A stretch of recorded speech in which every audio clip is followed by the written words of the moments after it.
तो प्रश्न ये है कि हमारा भाग्य हमारे कर्म निर्धारित करता है या हमारे कर्म हमारा भाग्य बनाते हैं। जब भी हम अपने अतीत की ओर देखते हैं तो मन में यही प्रश्न उत्पन्न होता है कि हम जिन परिस्थितियों में हैं, क्या उसका मूल कारण हमारे कर्म है या हमारा भाग्य।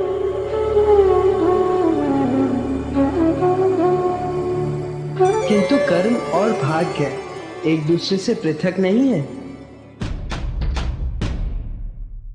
बल्कि एक दूसरे के पूरक है।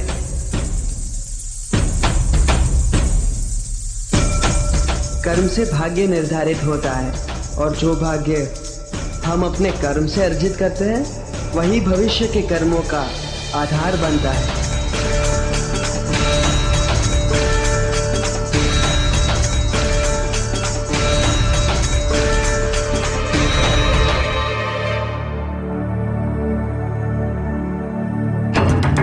पंख इस सभागृह के वायु पे आश्रित है।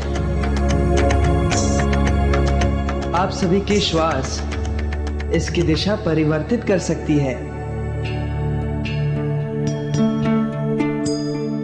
इसकी अपनी इच्छा कुछ भी नहीं, ना ही इसमें अपनी दिशा स्वयं निर्धारित करने की क्षमता है।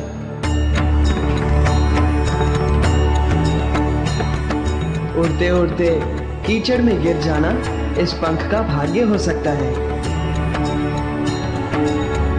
किंतु हमारे द्वारा कर्म ना करने के कारण किसी कठिन परिस्थिति से गिर जाना, इसका दोष हम केवल भाग्य को नहीं दे सकते।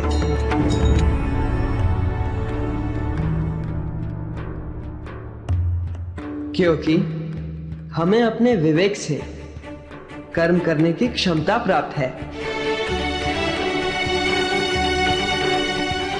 यदि हम कर्म नहीं करते तो उसका फल हमें भुगतना ही होगा।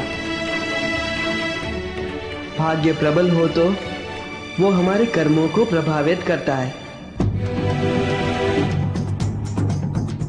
किंतु ये भी सत्य है कि कर्मों की प्रबलता हमारे भाग्यों को परिवर्तित करने में सक्षम होती है।